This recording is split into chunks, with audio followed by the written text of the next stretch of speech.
দাড়ি কাটলে বা ছোট করলে 24 ঘন্টা গুনাহ লেখা হয় কিনা। অনেক আলেমরা এরকম বলেন যে কেউ যদি দাড়ি চাঁচেন কিংবা দাড়ি কাটেন তাহলে 24 ঘন্টা তার আমলনামায় গুনাহ লেখা হতে থাকে। এইভাবে কোনো হাদিসে বলা হয়েছে বা কোনো হাদিস থেকে এরকমটি বোঝা যায়, এরকম কথা আমার জানা নেই।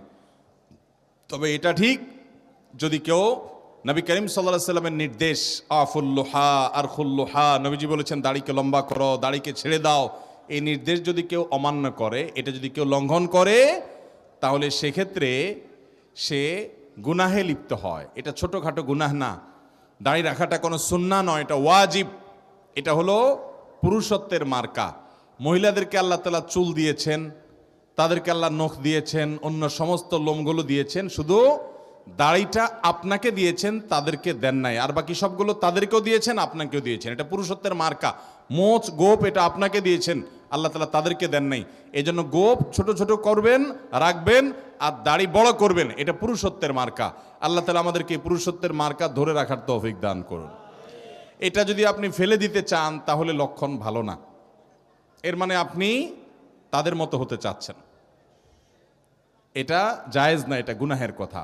কিন্তু এর মানে এই না যে এর কারণে 24 ঘন্টাই গুনাহ লেখা হতে থাকে, এভাবে ঠিক না। তবে এই কাজের কারণে গুনাহ হয়, তার আমলনামাতে গুনাহ লেখা হয়, এবং তিনি নবী সাল্লাল্লাহু আলাইহি সাল্লামের ওয়াজিব তরক্কারি হয়। আল্লাহ আমাদের ভাইদেরকে ওয়াজিব আমল করার তৌফিক দান করুন। আমি পড়াশোনার জন্য বর্তমানে জার্মানিতে অবস্থান করছি এবং একটি হোস্টেলে বসবাস করছি। এখানে আমাকে বিভিন্ন ধর্মের ছাত্রদের সাথে রান্নাঘর শেয়ার করতে হয়। তারা মাইক্রোওভেনে বা গ্রিল ওভেনে শূকরের মাংসের বিভিন্ন খাবার তৈরি করে। আমার প্রশ্ন হলো, আমি যদি ওই একই ওভেনে খাবার তৈরি করি তাহলে আমার খাবার হালাল হবে কিনা।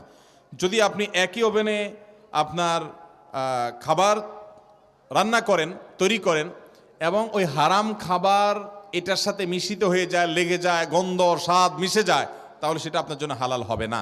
আর যদি এটা পরিষ্কার করে নেন, ওর কোনো গন্ধ আলামত কোনো কিছু হালাল খাবারে আসে নাই, যেমন একই পাত্রে সে রান্না করছে, আপনি ধুয়ে পাক সাফ করে আপনি সেটাকে শরঈ পদ্ধতিতে পবিত্র করার পর রান্না করেন, সেটা যেরকম হালাল হবে, এখানে সেরকম পাক সাফ করলে তারপরে